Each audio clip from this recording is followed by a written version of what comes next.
Hello everyone, and welcome back to the Endgame class. As always, my name is Caleb Denby, and today I want to take you guys through some interesting positions, interesting endgames, where one side is fighting for a win despite material being totally equal. And this includes some cases where it's not so obvious that one side even has any serious weaknesses in the position to take care of, but we will see a common theme here being the theme of extra space. Extra space can be a very valuable tool, of course, in middle games, making your opponent feel cramped without having any room to move his pieces. But oftentimes, that's seen as being alleviated when pieces are traded off the board. You know, what does it matter if I have less space if there aren't enough pieces to make use of it? And so we'll see in the games I have for you here today that space can be a very useful tool even in the end game. And we'll see some other examples where one side fights for a win despite material being completely even. So this first game I wanted you guys to take a look at here, I just found by clicking around. It's by a guy named Olivier Renet, and I unfortunately am going to butcher the other person's name, implying I didn't butcher the first, named Miralles? It's French. I don't speak French. Anyways, let's jump into the game, see what happened. Of course, this is not the end game. It was a Catalan opening, for those of you who care. Of course, I don't care, because this is endgame class, not an opening class. And I wanted to pause here. We are about to enter the endgame. Of course, we have a reasonably symmetric pawn structure, 4 versus 4 on the king's side, 2 versus 2 on the queen's side. We have 1 bishop against 1 bishop, 1 knight against 1 knight, and 2 rooks against 2 rooks. You know, arguably enough pieces on the board that this is not an endgame, but we'll see that the rooks are very quickly going to come off the board. And this is the first position where black makes a claim that he is fighting for an advantage. So from this position, how can you, with the black pieces, try and already mysteriously fight for an advantage out of seemingly nowhere, out of a seemingly dead equal, dead drawn position? What do you think black should do in this position, already anticipating this bishop and knight against bishop and knight endgame? What do you guys think in the chat room? I'll give you just a moment to think about it.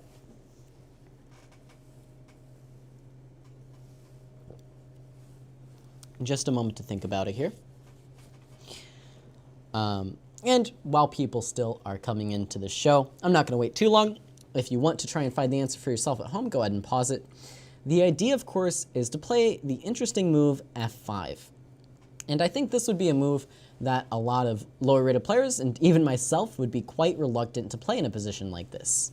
You know, oftentimes in endgames you're taught never to move this f-pawn, and here especially it looks like you're leaving this e-pawn sort of in the dust.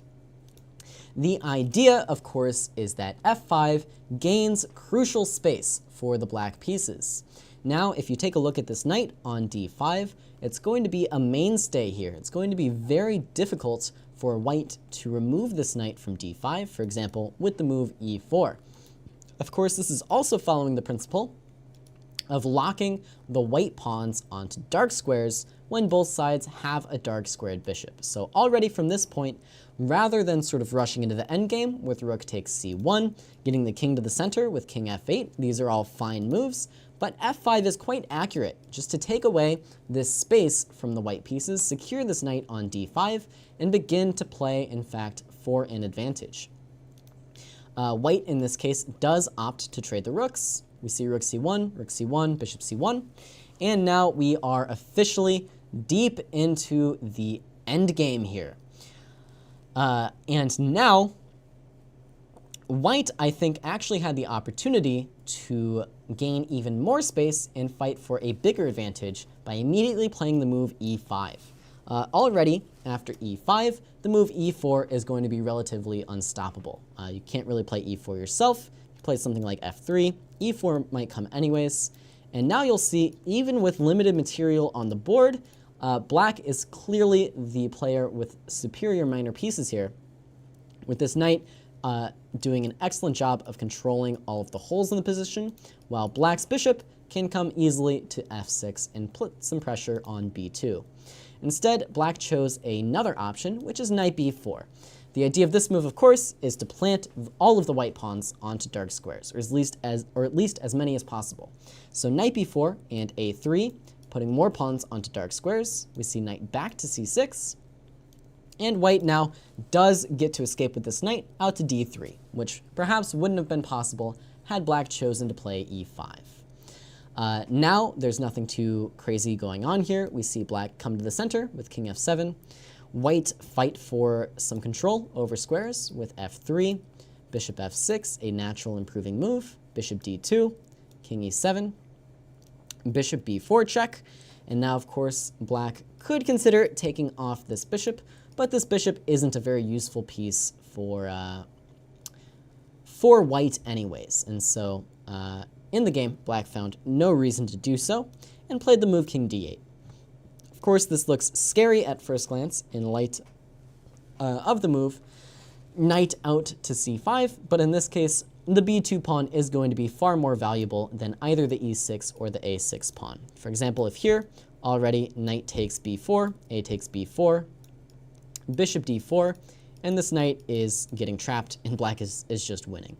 Knight e6 is a bit better, but after king c8, now black can start to push for a passed pawn on the queen side. So bishop b4 looks scary at first with knight c5 coming, but in the end, it's not going to be too bad for black. King f2 was played instead, white correctly calculating that knight c5 was not going to be good, giving up this pawn. And now I want you guys to find black's next move here. I'll give you a hint. It's more space gaining. It's all about gaining space in this endgame. That's how he fights for the victory. So I will give you a little bit of time here to try and find black's next idea. How to continue gaining space.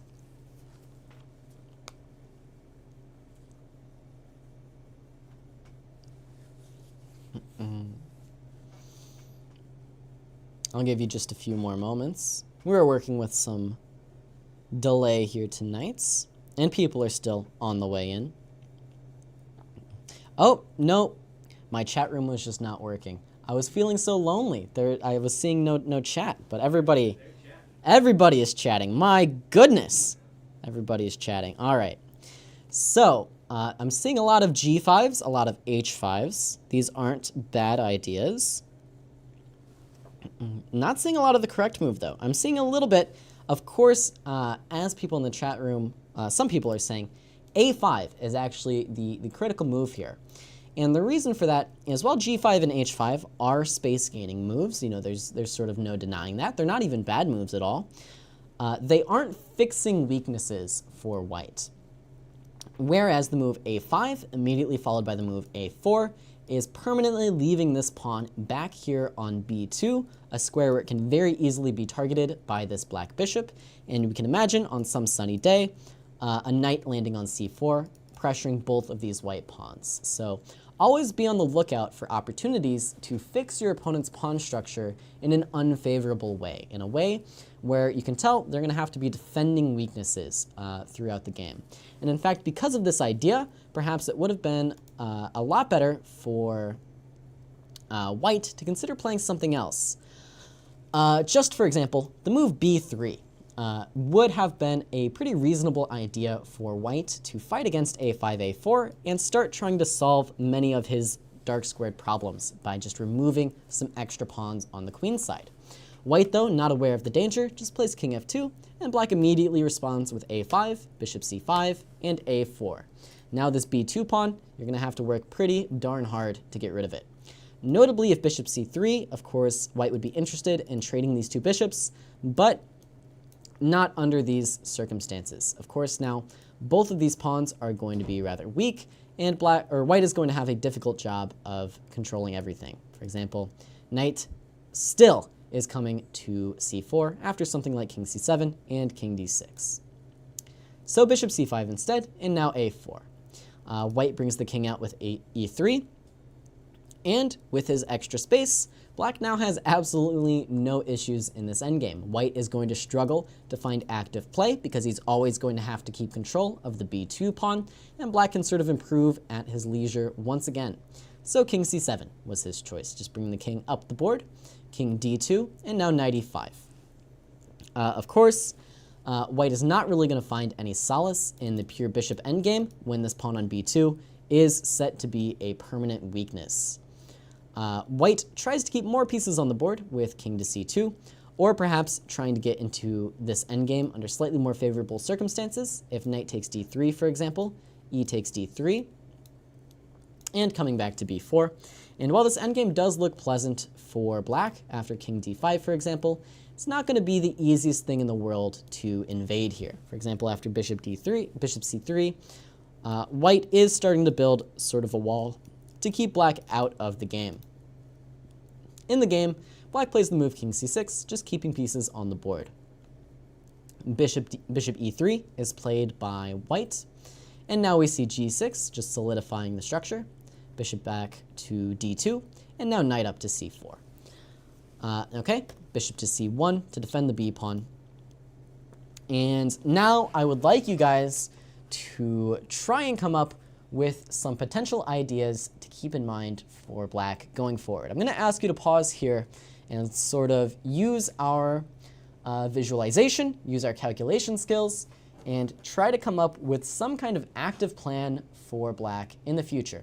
Any kind of active plan to fight against the white structure here. How can we ever win this chess game?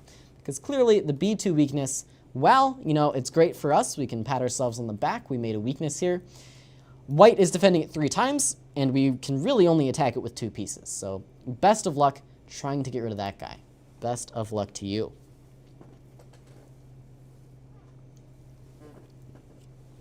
Get the king up, easier said than done. Chess king, easier said than done. Oh, he is giving some moves as well with e5, e4 ideas.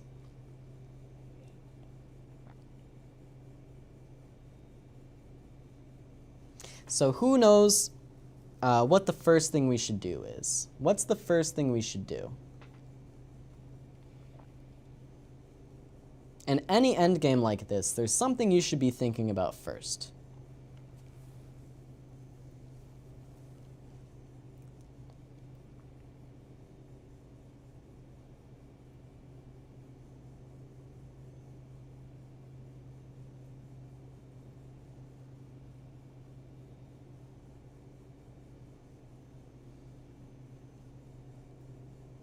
So the first thing you should do is eliminate counterplay, right? You want to eliminate any ideas for your opponent, so then you can sort of take your time improving your position.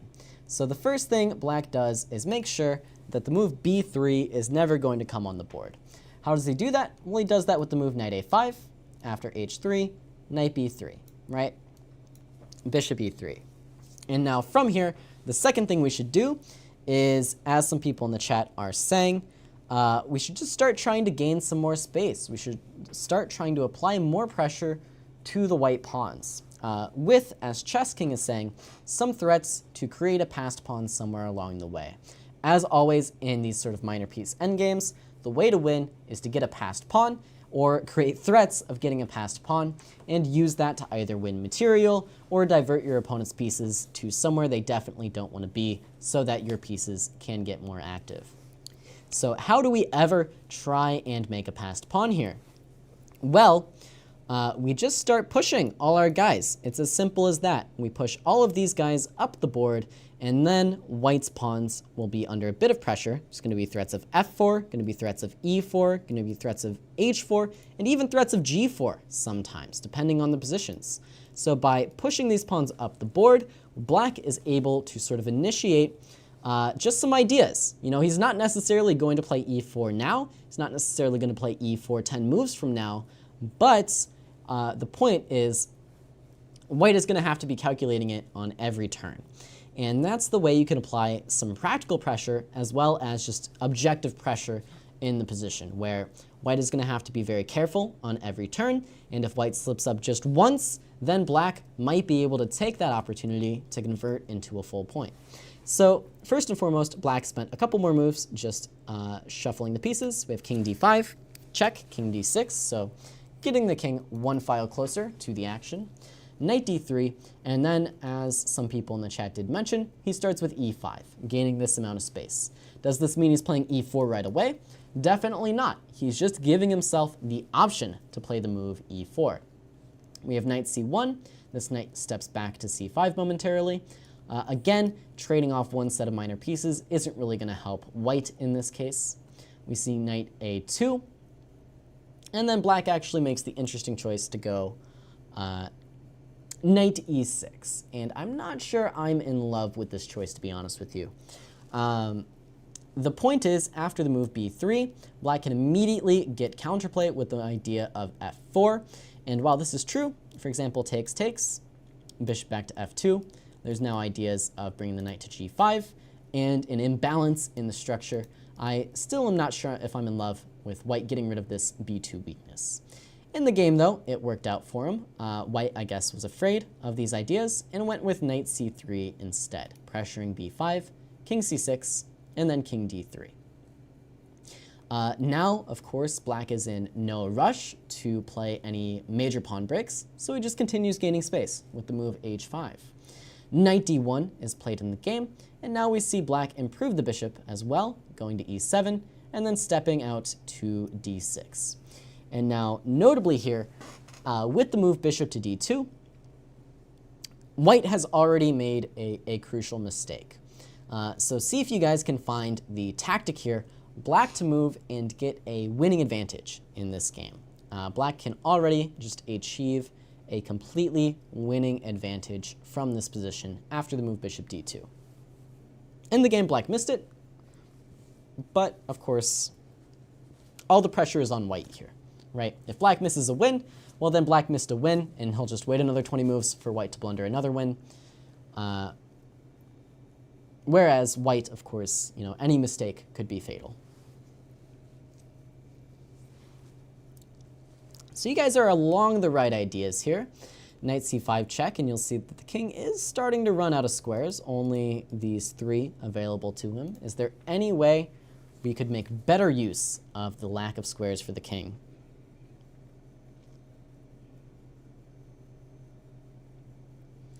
And so yeah, Root Admin actually has the right idea here. The winning tactic is the move e4 check. And now, the funniest end to the game would of course be king to e3, when bishop c5 is not just check, but in fact checkmate, with this king having nowhere to go. All of his escape squares totally blocked. If the king steps back to c2, of course knight d4 is a check and will pick up a pawn, either on e2 or f3. If the king steps to c3, well then after bishop b2 or bishop f6 check, you have many of the same problems. King d4, for example, king c2 still runs into knight d4, king b4, for example, and then knight d4. And once again, not only is the king side falling for white, but there's still checkmating threats in the air, right? Still some crazy checkmating threats in the air as well. So e4 would have won the game. If f takes e4, then of course knight c5 check, king d4, knight takes e4. And this is the best try for white, although with this knight on e4 now, pressure on g3, pressure on e2 to come as well, black is just going to be winning here. Bishop e1, for example, to guard this guy, we see a check, knight g5, and this endgame is just going to be hopeless. Tough to stop these types of ideas. Sorry, cannot draw arrows. Here we go. Those 3 moves. We worked hard to get those arrows on the board. Hopefully you enjoy them. Bishop e5 as well, and there's just too many threats on either side of the board for white to contend with. So e4 would have been a nice find by black, but as I said, don't worry too much about missing wins in this type of endgame. Your chance is more often than not going to come around again, right? It's very difficult to play with so little space and so many different ideas to calculate on each move. All 4 of these moves are ideas for black that white has to keep in check. And so calculating these on every turn is not an easy task. So it's no surprise that white missed this e4 idea, and black, feeling no pressure, missed it as well. Bishop d6 was played instead, which is just a natural improving move to pressure on g3. And white, now perhaps noticing his mistake, makes another mistake in kind with the move e4. Perhaps better for white would be to try something like knight to c3, defending the e4 square in this manner. Instead, after e4, black to move and get a winning advantage once again. What do you guys think?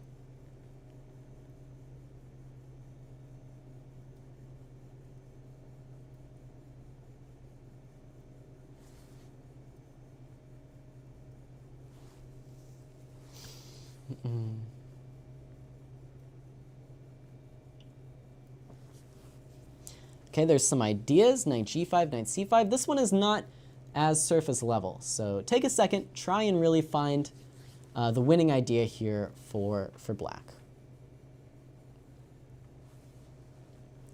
You should be able to calculate almost to the win of material in this case. Almost all the way to the win of material.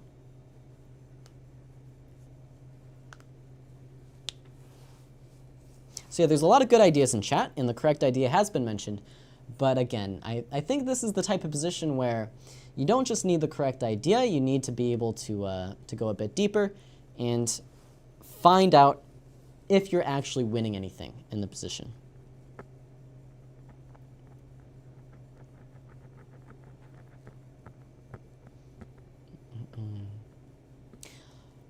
All right, for the sake of time, I am going to move on and show the answer. But if you guys at home really do want to get the most out of this position, I would suggest you pause the video here and try and calculate, because the line is actually going to be relatively forced here from here on out. Try and calculate until you think you're just in a clearly winning position. All right. With all that said, the best move is in fact f4, and for the reasons that the people in the chat have given. It fixes these pawns on light squares, and very, very importantly, it interferes with the bishop's control of g5. What does this mean? Well, it means that knight g5 is now going to be a pretty devastating threat. White tried pretty much the only thing that he can try in the position, which is to take on f4, and go king e2. Now, of course, if you went knight g5, you would be met with the move knight f2, when white is barely covering everything. And this wouldn't be enough to win for black, in fact. So if you got to knight g5, you didn't quite get far enough. But after king e2, black, of course, has better options than to go knight g5. And in fact, best here for black is knight d4 check. This king now has to make a decision, queen side or king side. In the game, white chose king side, which is, of course, very natural. And now after bishop e5, black is doing this, and the pressure on f3 is not going away. In the game, bishop c3 was played, but really, white could play anything here, and black's ideas is going to be the same, which is why I wanted you guys to try and calculate a little bit further. So if you saw this idea of the black king invading, then I think you made it far enough in your calculations for you to sort of succeed in a real game. If you didn't see this idea of invading with the king, then in your real game, I hope you would try and think a bit longer before committing to f4. Because if you don't see this idea, then it might be rather difficult to go about winning this game still. Anyways, in the game, bishop c3, and black just advances the king. We see bishop takes d4 check, and now king c4, king d2, and king b3. And this is going to be a tough one now for white. White tries the move king to d3, and let me ask you guys, should you take on b2, or should you play bishop e5? What should you do?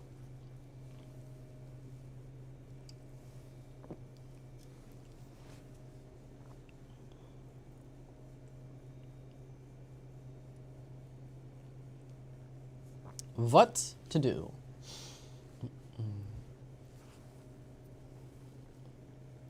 So Patrick has the right answer. You guys are starting to catch on here. Of course, the answer is you should calculate bishop takes b2, but if you have any doubt in your mind that you're not queening first, then don't take that pawn. Don't take that pawn. Play bishop e5. Your position is great. It's got to be winning. If you take the pawn and you happen to be wrong, then you are in for quite the embarrassing game. It does turn out the bishop takes b2 is actually a draw. So hopefully you guys calculated it a little bit, found something you didn't like maybe, and decided on bishop e5. So bishop e5 played in the game, king back to d2, and now, of course, simply g5. No need to go in for this endgame when you can improve your position further. King c1 was played, and now the ideas for black are sort of all over the board, and in fact, all of them sort of win here. Of course, as always, black wins this game by creating passed pawns. Why is it black who ends up winning? Well, for one, the bishop is better at stopping past pawns. But two, in endgames, another really important feature of having extra space is that your pawns are closer to queening. So you do tend to be the one winning all of the pawn races, just because your pawns already have that head start. In the game, black started with b4, which is perfectly fine. A takes b4.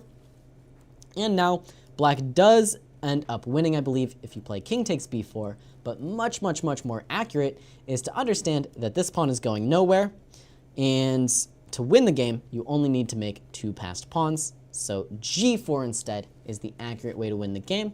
FG, HG, HG, and now after f3, king d2, bishop takes b2. The king and the knight are stretched too thin to stop both the f pawn and the h pawn, and black wins the game. We see knight b2, king b2, and then I have a question for you guys. Do you actually win after b5, or did black make a horrible mistake, not realizing that white was queening with check, perhaps?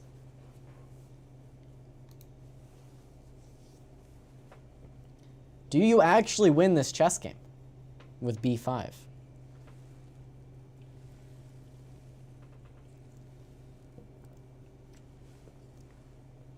So everybody says win, but nobody knows why. Which is fair. You can sort of just assume a win because these are decent chess players.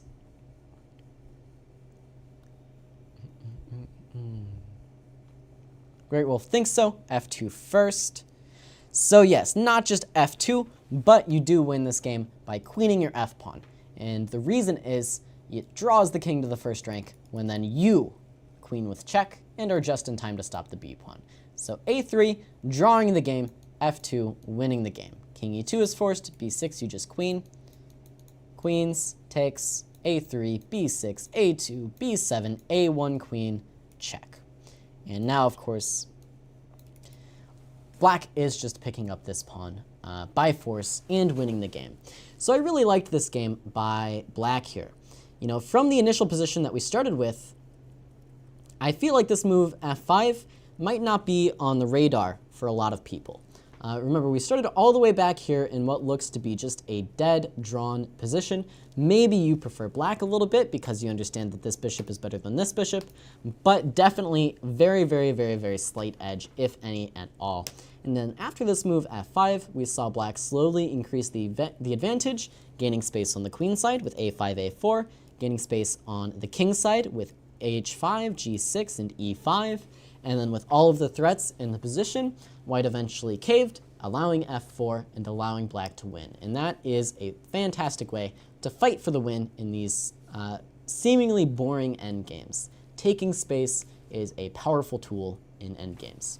Just to recap, we had, of course, the trade of all the rooks, knight b4 by black to draw the pawn to a3, and then this mistake by white, allowing the move a5 and a4, and now with b2 fixed as a weakness, black created weaknesses on the other side of the board by advancing his pawns, taking more space, and then white was stretched too thin and won the game.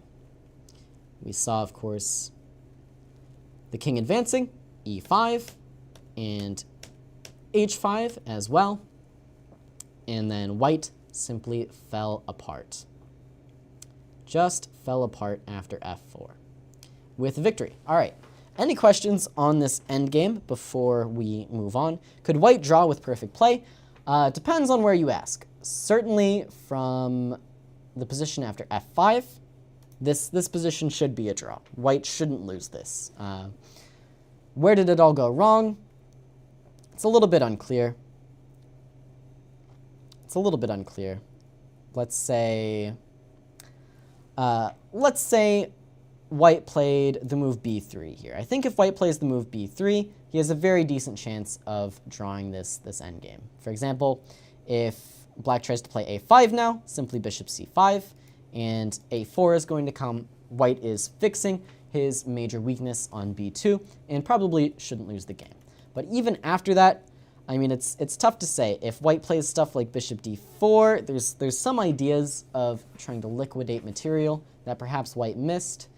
And even in this position, perhaps if white played perfectly, responded to every threat that black made with precision, then the game might be a draw. I don't know that for a fact, but practically, white is never going to play this position perfectly. There's too much to worry about. E4, F4, H4, B4, threats to B2, various sacrifices.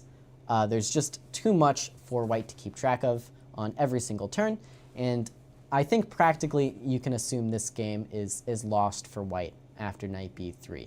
Of course, there are some chances for white to have sort of counter tactics to liquidate or equalize, but assuming reasonable play, I think black wins this game more often than he draws. Good question, though.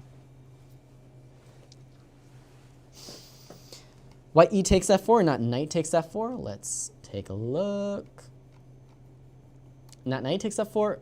Well, after knight takes f4, we take, and then you can't target these guys. Your bishop doesn't move like that. Your bishop does not move like that. Very unfortunate that it does not, but it just doesn't. In fact, I think I might prefer white here. King d4. Scary stuff. Scary, scary stuff.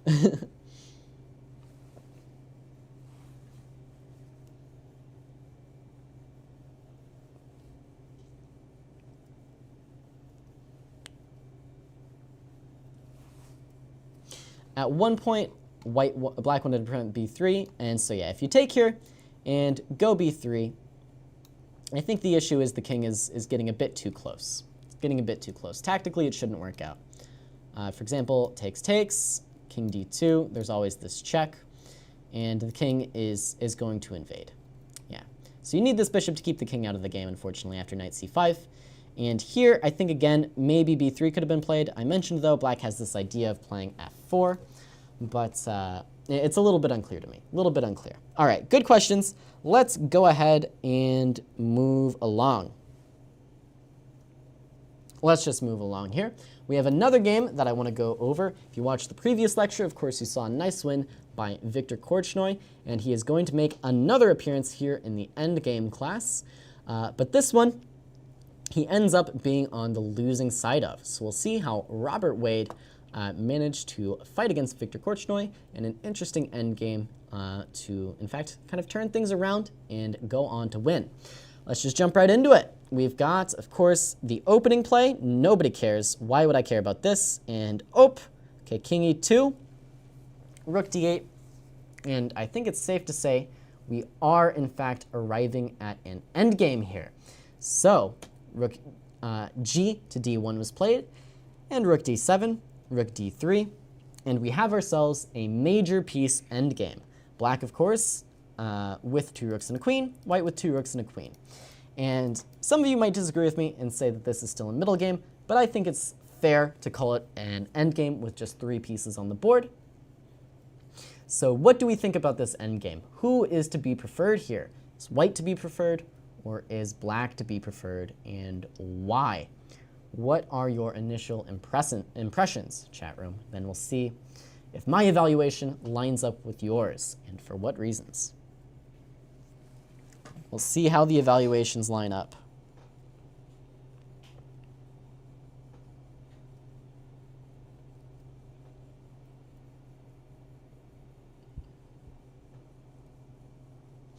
So Aryan says he prefers white because he has more space. Anime Guy Reviews also says white. I assume for similar reasons. And it's true. It's very true. Look at all this space white has. How can you not love having extra space? White has a target on c7. Patrick says that the only thing that matters in major piece endgames is king safety. Well, he's heard that. Not that it's true. And he feels that white's king is somehow safer. So in this case, it is actually going to be black who is preferred, which might be counterintuitive, seeing as how white won the game, and this lecture so far has been about utilizing extra space. So why is black going to be better? Well, Patrick was close to the right idea, where he was saying king safety is really important in these endgames. Although Patrick thought the white king was safer, it does turn out that the black king is going to be safer back on the king's side with his pawn shield sort of intact. Meanwhile, the slightly unexpected break for black to prove he is better comes on the board here with the move f5. And after f5, it does become a little bit more clear to see why black is to be preferred, because with the f file opening up, white is going to have very major issues on the f2 square as well as the f3 square, and his king is going to be under a little bit of pressure. So white played rook a3 in the game, which is fine. We see take c4, and then Korchnoi simply plays the move rook to f8, stopping rook a8 check and preparing to double up. Perhaps here, though, Korchnoi missed his chance to be a bit better with the move queen to f8, immediately applying this pressure and not allowing white the time he needs to necessarily regroup. This might force white into playing a move like f3, which we'll see he doesn't actually want to do because it does not allow white's idea in the game of, after rook f8, of bringing this rook over to f3 to trade off some pieces and make his lack of king safety a little bit less important. So rook c to c3, rook d to f7, and now rook f3. And now finally I will agree with you guys. I think it is white who should be preferred thanks to his extra space. So just wanted to point this out. King safety is very, very, very important in major piece endgames, especially with more than one major piece left on the board. And here, Korchnoi was actually on the better side of it, thanks to his pawn shield in front of the king, while white's king was very easily opened up by this idea of f5. Korchnoi, though, not taking the most accurate approach, and white seizes the opportunity to trade off some of the rooks while he still can. h5 was Korchnoi's choice to give his king a luft and take some space on the king side for himself. We have rook takes f7, rook f7, rook f3, rook f3, king f3, and now king h7. And now once again, white has sort of solved all of his problems by initiating this trade of all of the rooks, but there is still the issue of trying to actually win this chess game. So with the white pieces here, I want you to try and imagine, just imagine a world where you end up winning this chess game. And so we'll see what you guys come up with in the chat, and then I'll tell you a little bit about how you can try and arrive at some winning ideas. What kind of process you can go through to come up with some winning ideas.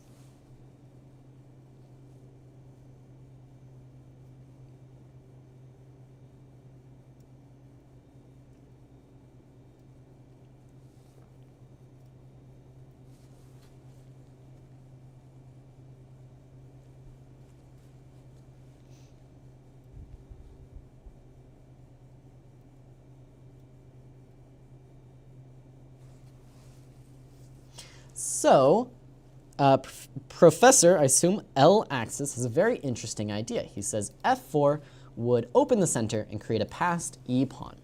And this is along the right track, right? Now, f4 looks absurd, right? Like, how are you ever going to play f4 here? Even if both your king and queen support it, then e takes f4 doesn't seem bad. I mean, black can play something like g5 if he really needs to. But it's one of the ideas to keep in mind here. And not only should you be thinking about f4 in the queen and pawn endgame, but you should be thinking about, always in endgames with only one piece left on the board, what happens if this guy gets traded for this guy? If they just disappear from the board. This queen goes way over there.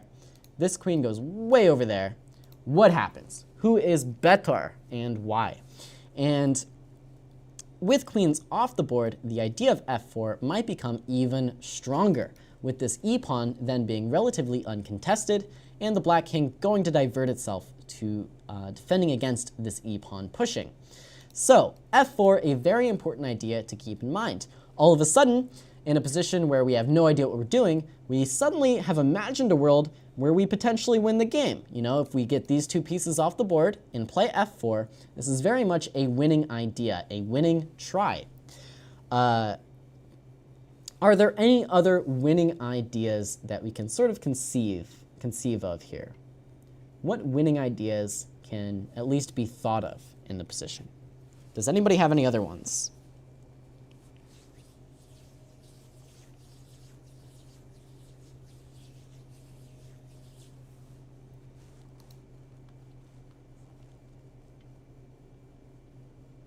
Any other winning ideas, perhaps?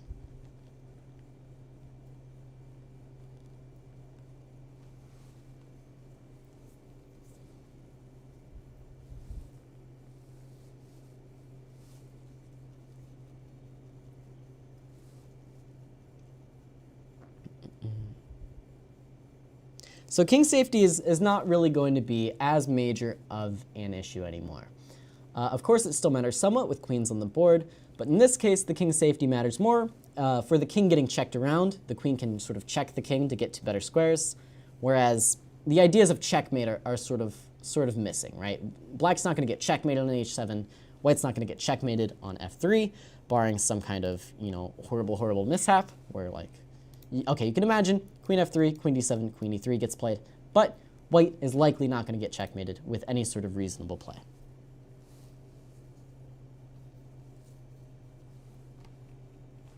So I think the idea of activating the queen should be apparent to most people. I think the way I phrased the question sort of leads you to not necessarily think of this, but yeah, activating the queen is going to be a good idea. If we imagine not necessarily, immediately, but in a world, we land this queen on f5, we land this queen on g5, we even land this queen somewhere like f7, d7. We would be attacking a lot of weaknesses for black, right? Even on e7, we hit e5, c7, g7, h5. And we know we have some winning ideas in the king and pawn endgame. So because we can sort of offer the trade of queens and leverage that with the fact that the king and pawn endgame should be good for us in many cases, we should be able to get our queen to some of these really active squares and start attacking a lot of these weaknesses that black has made. So, anticipating all this, white starts with king e2, which of course doesn't seem like the most natural way to try to win the game, but he's just removing the queen, giving the queen more access to the king side. h4 is played by black, seizing even more space, although perhaps this is pushing this pawn a bit too far. Queen c3 now keeps an eye on black's activity, as well as preparing to step to the other side of the board. Queen e7 is black's choice, keeping everything under control. Now after queen f3, g6 keeps the queen out of f5, queen g4, king g7. White now uses the fact that the king and pawn endgames are likely good for him to play the move queen e6.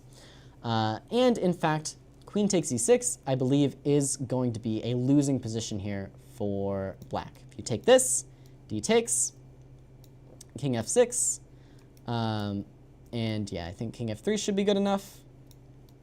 Here, king g4. Well, actually, maybe starting with a4 is better, but no, king g4 is fine. And you pick up these pawns on the king side. You still have this idea of f4 to follow, and white should be able to make a passed pawn in the center or on the king side and use that to win the game over on the queen side of the board. I don't want to analyze this too in depth because it's not the main point. The main point is clearly white is the only one with winning chances in this endgame, and so black is reluctant to trade the queens, right? And because we came up with these winning ideas of f4, of taking these pawns with the king, we were able to leverage the fact that the queen trade is good for white in order to improve our queen's position and start getting at these weaknesses in black's camp. And that's how white ended up trying to win this game against relatively even material. Well, actually just directly even material.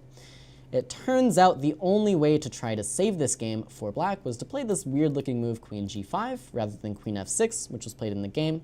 And here after queen d7 check, king h6, we don't necessarily have time to come and take this pawn on c7 because we're going to get checked out of our minds here, right? Going to get checked out of our minds. If we try to run away, then queen c1 check might be a little bit nasty. King d1, for example, check, king c1, check, king c2, queen takes e4 check, and you might have wished you didn't step to the c2 square after all. But queen g5 was missed by black. And of course, after queen g5, white doesn't necessarily have to go in for all this. He can sort of reset with something like queen h3 and sort of start the game fresh, right? Just bring the queen back to f3 and start fighting anew. In the game, though, queen f6 was played, and here Robert Wade makes an interesting decision. I think queen d7 check was just objectively a better version of the endgame he got. After queen d7, black really should play the move queen f7 to defend c7, and then you can get the king on f7. But Robert Wade just takes here immediately and draws the king to f6. All right, we're just going to gloss over that point. I think queen d7 was just objectively better in every way, but he takes on f6 instead, and we see king takes f6. So now we have arrived at our king and pawn endgame, right? And we noticed one idea of f4, but actually we're going to find out that this one idea of f4 is not going to be enough for victory in this case. The idea of f4 is actually going to be adequately prevented by black in most cases. So see if you guys can envision another way to break through. If you guys caught last week's lecture, we did a ton of tactics that involved breaking through an opponent's pawn structure in order to give you a passed pawn that can queen and win the game. So let's see if you guys were paying attention. Can you imagine ever breaking through black's structure and creating a passed pawn? Aside from f4. f4 is the more obvious one.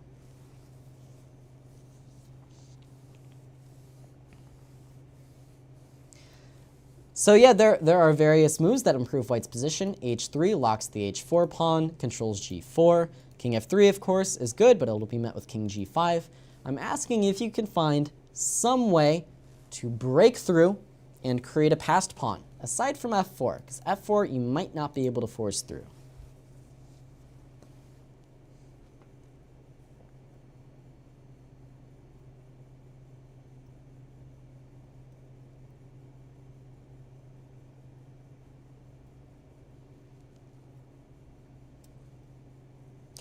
So, Aryan and Patrick, and I think a few other people are on the right idea.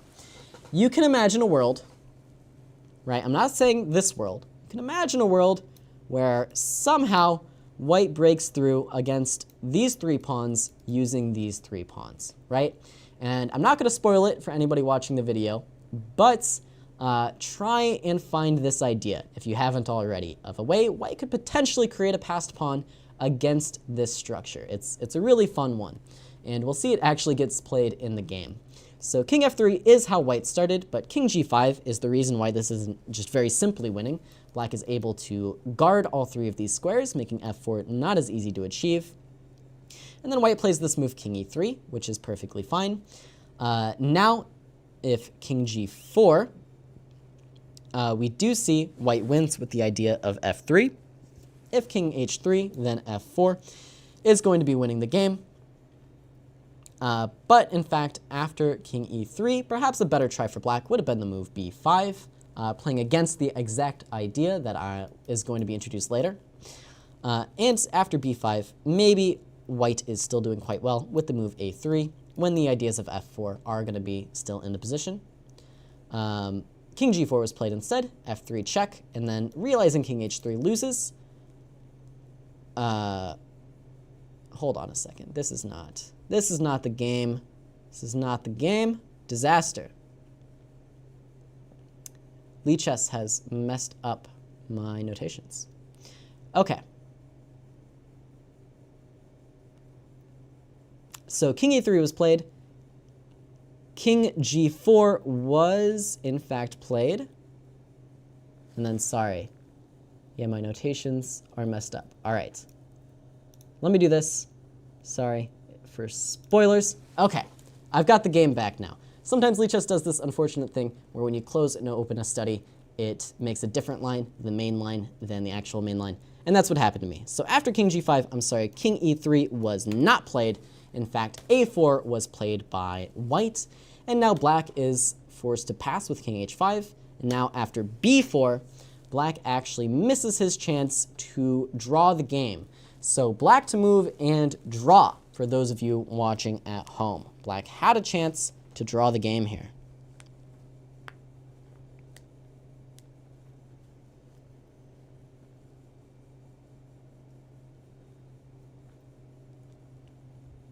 Black had a chance to draw the game, and he threw it all away. Threw it all away. Of course, the best move here is the stunner, b5, sacrificing the b pawn for free. for absolutely free, with the idea that after A takes B, B6, white can no longer make a passed pawn using these 3 pawns. They are locked forever, and the play will be decided by the king's side when, in fact, it is going to be a draw. H3, G5, King G2, G4, and F4 is actually important for white to find. GF3 is forced, King F3, and now, of course, this endgame is going to be a draw after King G5. No entry here. Black can always guard against it. And similarly, black is never getting to F4 because white repeats along E3 and F3. And so the game would have been a draw if black had found the stunner B5. Perhaps a little nonchalantly, though, Korchnoi plays the move King to G5. And now, of course, what is the winning move for white? You don't play A5, allowing B5. You play B5 yourself. And now after King H5, the final move of the game is A5 when black was forced to resign. This is the stunning breakthrough that Robert Wade found in the game that put Korchnoi, I guess, in the ground. That's a brutal metaphor that I didn't really mean to use, but put him in the ground. A5, B takes A5, B6, and now the C pawn is forced to make a decision. Either C takes B6 or C6. Either way, D6 wins. I guess you can also take here, but D6 and D7, D8 is tough to stop. Notably, in this position, black is in a highly unfortunate situation where he has to decide between King F6 and King H5. If, in some alternate universe, he got this position with white to move, now A5, in fact, would not be winning because the black king would be just in time to stop this pawn. Of course, though, white would still win there with the move, the tempo on H3. But none of that in the game. King's on H5, cannot catch the D pawn, and Robert Wade goes home the victor. So hopefully you guys enjoyed these 2 endgames for you here tonight. Both of them, of course, in games where there was even material, but one side had a little bit of a space advantage. And in both games, that space advantage translated into a full point. In the first game, because there were so many weaknesses locked in such a small amount of space, and in the second game, more so because of these tactics where the advanced pawns are closer to queening. It gives one side all of these ideas of sacrificing pawns to break through with just one, because that pawn is going to be faster than all of the other pawns, which this idea shows up in both games, actually. Once again, I hope you guys enjoyed the endgame class here today. We are going to be continuing live on Twitch with Analyze Your Games right after this. But if you're watching the video version, thank you so much for watching. As always, my name is Caleb Denby, and I will see you next time.